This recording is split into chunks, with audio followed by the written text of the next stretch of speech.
तो दोस्तों आज हो गया 23 दिसंबर 2022 यूपी में देश दुनिया की सभी ताज़ा बड़ी खबरें लेकर आए हैं सिर्फ आपके लिए। चलिए फटाफट खबर शुरू करते हैं। उससे पहले चैनल को अब तक सब्सक्राइब ना किया हो तो फटाफट चैनल को सब्सक्राइब कर दें, लाइक कर दें, शेयर कर दें ताकि इसी तरह खबर आप हर रोज देख सकें। चलिए शुरू करते हैं आज की पहली बड़ी खबर।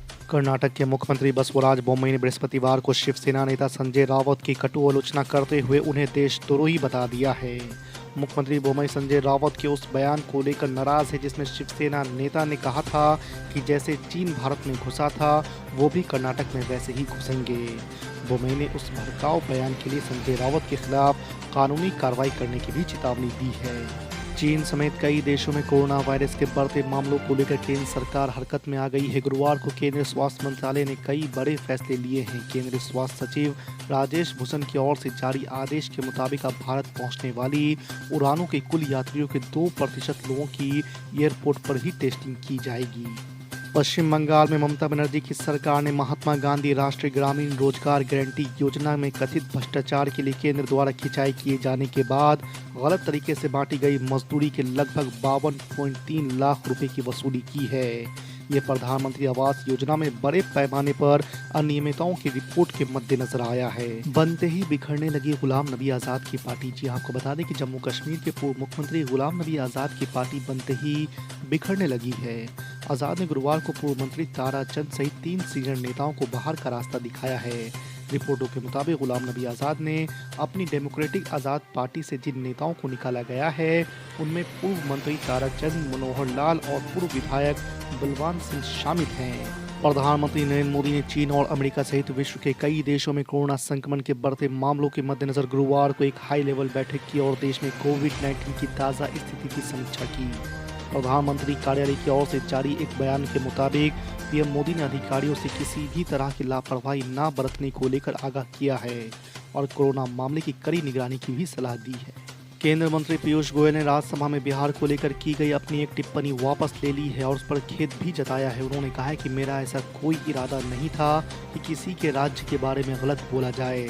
मैं अपने बयान को वापस लेता हूं। आपको बता दें कि आरजेडी सांसद मनोज झा के भाषण पर जवाब देते हुए पीयूष गोयल ने कहा था कि इनका बस चले तो पूरे देश को ही बिहार बना दे। इस पर सदन में जमकर हंगामा हुआ था।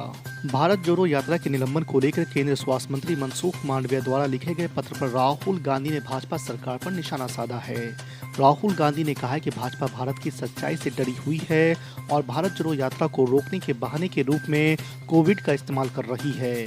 आपको बता दें कि केंद्रीय स्वास्थ्य मंत्री मनसुख मांडविया ने कांग्रेस नेता राहुल गांधी से अनुरोध किया है कि अगर कोविड प्रोटोकॉल का पालन नहीं किया जा सकता तो वो भारत जोड़ो यात्रा निलंबित करने पर विचार करें। समाजवादी पार्टी के विधायक अब्दुल्ला आजम के 2 जन्म प्रमाण पत्र मामले में गुरुवार को फिर से गवाहों से जिरह नहीं हो सकी, लिहाजा कोर्ट ने इस पर नाराजगी जाहिर करते हुए सपा के वरिष्ठ नेता आजम खां, उनके बेटे अब्दुल्ला आजम और पत्नी तजीन फातिमा पर 10,000 रुपए का हर्जाना लगाया है। इस मामले की शुक्रवार को फिर सुनवाई होगी। कोर्ट ने सभी आरोपियों को तलब किया है। एमआईएम अध्यक्ष सऊद्दीन ओवैसी की बेटी की गुरुवार को हैदराबाद में शादी हुई। शादी समारोह में तेलंगाना के मुख्यमंत्री के चंद्रशेखर राव भी शामिल हुए। शादी समारोह की तस्वीर भी सामने आई है जिसमें सऊद्दीन ओवैसी और तेलंगाना के मुख्यमंत्री केसीआर दूल्हे के साथ नजर आ रहे हैं। तस्वीर में सऊद्दीन ओवैसी के भाई अकबरुद्दीन ओवैसी भी नजर आ रहे हैं। लोकसभा में बुधवार को एक बार फिर से पेगासस जासूसी का मुद्दा गूंजा। कांग्रेस सांसद गौरव गोगोई ने सरकार पर पेगासस स्पाईवेयर के जरिए नेताओं और पत्रकारों की जासूसी किए जाने का आरोप लगाया है। कांग्रेस सदस्य के आरोपों पर आपत्ति जताते हुए केंद्रीय गृह मंत्री अमित शाह ने कहा है कि अगर उनके पास इससे जुड़े तथ्य हैं तो उन्हें पटल पर रखने चाहिए। इलाहाबाद हाई कोर्ट ने राज्य सरकार से पूछा है कि वाराणसी में ज्ञान वापी स्थित श्रृंगार गौरी की नियमित पूजा पर उनका क्या कहना है। इस पर राज्य सरकार की ओर से कहा गया है कि ये याचिका व्यवहार प्रक्रिया संहिता के आदेश 7 नियम 11 के तहत दाखिल की गई है, इसलिए इस सदर पर सरकार को अपना पक्ष रखने की जरूरत नहीं है।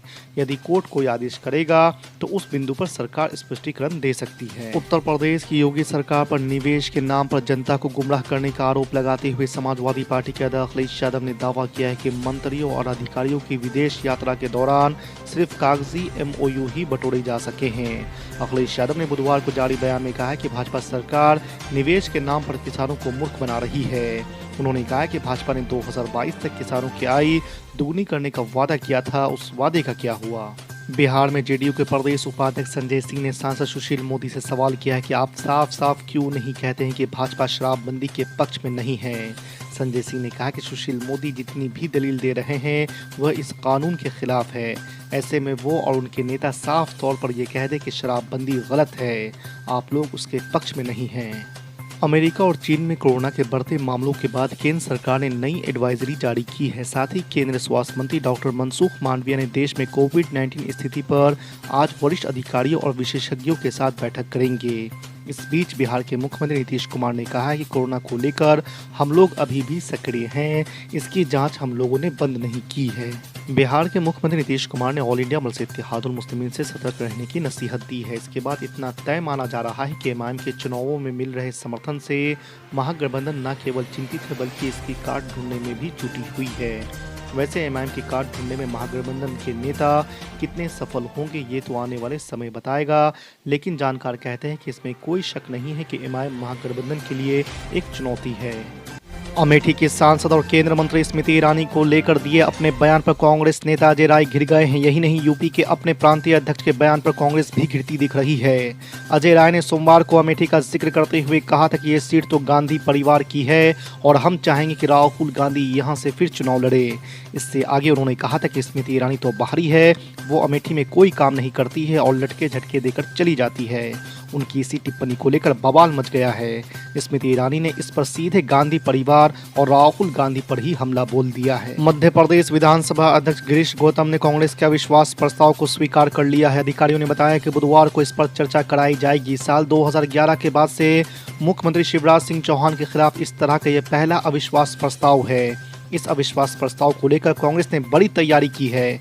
वहीं शिवराज सिंह चौहान की सरकार ने भी कांग्रेस के हमले से बचने के लिए कमर कस ली है। मध्य प्रदेश के गृह मंत्री नरोत्तम मिश्रा ने इस अविश्वास प्रस्ताव पर कहा है कि नेता प्रतिपक्ष गोविंद सिंह को ऐसा प्रस्ताव पूर्व मुख्यमंत्री कमलनाथ के खिलाफ लाना चाहिए था।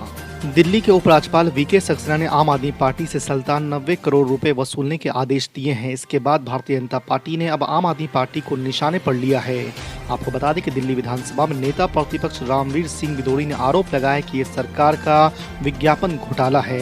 इसके साथ ही बीजेपी नेता ने इस मामले में सीबीआई जांच की मांग की है। बिहार के छपरा जिले में जहरीली शराब पीने से 70 से ज्यादा लोगों की मौत का मामला मंगलवार को एक बार फिर से संसद में गूंजा। इस मामले की जांच के लिए राष्ट्रीय मानव अधिकार आयोग की टीम छपरा का दौरा करने जा रही है, जिसे लेकर बवाल शुरू हो गया है। राज्यसभा में कांग्रेस की लीडरशिप में विपक्षी दलों ने इस मुद्दे को उठाया और वॉकआउट कर गए। कांग्रेस के अलावा बिहार की सत्ताधारी पार्टी आरजेडी जेडीयू ने इस मुद्दे पर हंगामा किया। यही नहीं, तृणमूल कांग्रेस ने इस मुद्दे पर एकता दिखाई। इन सभी दलों ने भाजपा के नेतृत्व वाली केंद्र सरकार पर आरोप लगाया कि वो मानव अधिकार आयोग का बेजा इस्तेमाल कर रही है। भारत जोड़ो यात्रा में व्यस्त कांग्रेस नेता राहुल गांधी ने मंगलवार को प्रधानमंत्री नरेंद्र मोदी पर एक बार फिर से कटाक्ष किया है। राहुल गांधी ने कहा है कि प्रधानमंत्री जी, मित्रों को मेवा खिलाना बंद करिए, सेवा कीजिए। राहुल गांधी का यह बयान राजस्थान सरकार की घोषणा के बाद आया है, जिसमें अशोक गहलोत सरकार गरीब परिवारों को प्रतिवर्ष 500 रुपए की रियायती दर पर 12 रसोई गैस सिलेंडर उपलब्ध कराएगी।